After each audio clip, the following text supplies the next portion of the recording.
തന്ത്രങ്ങളും ആസൂത്രണങ്ങളും മെനയുന്ന തിരക്കിലാണ് പാർട്ടികളും മുന്നണികളും.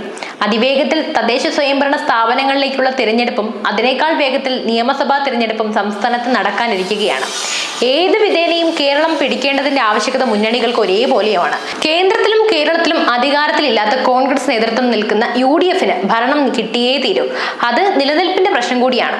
രാജ്യത്ത് കേരളത്തിൽ മാത്രം ഭരണമുള്ള CPM നേതൃത്വം നൽകുന്ന ഇടതുമുന്നണിക്കും ഭരണം ഏറെ അത്യാവശ്യമാണ്. സംസ്ഥാനത്തെ BJP-ക്ക് പുതിയ നേതൃത്വമാണുള്ളത്. ഏറെ പ്രതീക്ഷകളോടെയായിരുന്നു രാജീവ് ചന്ദ്രശേഖരന്റെ കേരളത്തിലേക്കുള്ള കടന്നുവരവ്. ആ നിലയിൽ BJP-ക്കും വരുന്ന തിരഞ്ഞെടുപ്പുകളെ വലിയ പ്രതീക്ഷയോടെയാണ് കാണുന്നത്. UDF-നാണ് വരുന്ന നിയമസഭാ തെരഞ്ഞെടുപ്പുമായി ബന്ധപ്പെട്ട് ഏറ്റവും അധികം ആശങ്കകളുള്ളത്. പല ജില്ലകളിലും വലിയ മേൽക്കോയ്മ ഇടതുപക്ഷത്തിനുണ്ട്. കണ്ണൂർ ജില്ലയാണ് എല്ലാ കാലത്തും ചെങ്കോട്ട എന്ന് വിളിക്കപ്പെടുന്നത് എങ്കിലും കണ്ണൂരിനേക്കാൾ വലിയ ചെങ്കോട്ടകൾ കേരളത്തിൽ വേറെയുണ്ട്. ആ ചെങ്കോട്ടകൾ പൊളിക്കുവാൻ കഴിഞ്ഞിട്ടില്ലെങ്കിൽ ഭരണത്തിലേക്ക് തിരികെ എത്തുവാൻ UDF-ന് ഒരു കാലത്തും കഴിയില്ല. അത്തരത്തിലൊരു ചെങ്കോട്ട തന്നെയാണ് തൃശൂർ ജില്ല. ഇവിടെയുള്ള 13 നിയമസഭാ മണ്ഡലങ്ങളിൽ 12ഉം പിടിച്ചെടുത്താണ് കഴിഞ്ഞ നിയമസഭാ തിരഞ്ഞെടുപ്പിൽ ഇടതുപക്ഷം ചെങ്കൊടി പാറിച്ചിരുന്നത്. അതായത് 2016-ന്റെ തനിയാവർത്തനം തന്നെ 2021-ലും തൃശ്ശൂരിൽ സംഭവിച്ചു. കോൺഗ്രസ് നേതൃത്വത്തെ സംബന്ധിച്ചത് വലിയൊരു ഷോക്ക് തന്നെയായിരുന്നു. ചാലക്കുടിയിൽ മാത്രമാണ് കോൺഗ്രസിന് വിജയിക്കാൻ കഴിഞ്ഞിരുന്നത്. ഒരു കാലത്ത് ലീഡർ K. കരുണാകരന്റെ തട്ടകമായിരുന്ന തൃശ്ശൂരിൽ കരുണാകരന്റെ മരണശേഷവും സ്വാധീനം നിലനിർത്താൻ ഉമ്മൻചാണ്ടി നിരന്തരം ഇടപെടൽ നടത്തിയിരുന്നു. എന്നാൽ 2016-ൽ ഭരണ തുടർച്ചയെന്ന ഉമ്മൻചാണ്ടിയുടെ സകല കണക്കുകൂട്ടലുകളും തെറ്റിച്ച് തൃശൂർ ജില്ലയിലും വൻ മുന്നേറ്റമാണ് ഇടതുപക്ഷം കാഴ്ചവെച്ചത്.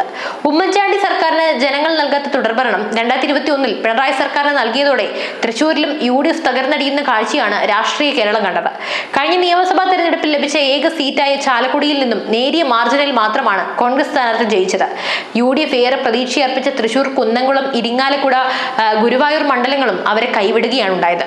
തൃശൂരിൽ കനത്ത പോരാട്ടത്തിന് ശേഷമാണ് തോൽവി സമ്മതിച്ചെന്ന് മാത്രം കോൺഗ്രസിന് ആശ്വസിക്കാം. എന്നാൽ ഘടകകക്ഷിയായ മുസ്ലിം ലീഗ് ഗുരുവായൂർ മണ്ഡലത്തിൽ പരാജയപ്പെട്ടത് വലിയ മാർജിനിലായിരുന്നു. ലീഗ് നേതൃത്വത്തെയും അത് ഞെട്ടിപ്പിച്ചതാണ്. അതേസമയം പല നിയമസഭാ സീറ്റുകളും BJP-ക്ക് പിടിച്ചെടുക്കാൻ കഴിയുമെന്നാണ് സംഘപരിവാർ നേതൃത്വം കണക്ക് കൂട്ടുന്നത്. BJP സാന്നിധ്യം വെല്ലുവിളിയാകുമെന്ന് കണ്ട് തൃശൂരിൽ വ്യാപകമായി കള്ളവോട്ട് ചെയ്താണ് സുരേഷ് ഗോപി വിജയിച്ചതെന്ന പ്രചാരണമാണ് കോൺഗ്രസും LDF-ഉം ഇപ്പോൾ നടത്തിക്കൊണ്ടിരിക്കുന്നത്. Leader K. കരുണാകരന്റെ തട്ടകമെന്ന നിലയിൽ വലതു മനസ്സിനോട് ചായ്വുള്ള ജില്ലയാണ് തൃശൂർ എന്ന് കരുതിയ കോൺഗ്രസിന് BJP അവരുടെ വോട്ടുകൾ ചോർത്തുന്നത് വലിയ ഭീഷണി തന്നെയാണ്. ലോക്സഭാ തിരഞ്ഞെടുപ്പിൽ സിറ്റിംഗ് സീറ്റായിരുന്ന തൃശൂർ മണ്ഡലത്തിൽ കോൺഗ്രസ് സ്ഥാനാർത്ഥി K. മുരളീധരന് 3ാം സ്ഥാനത്തേക്ക് പോകേണ്ടി വന്നതും അതുകൊണ്ടാണ്.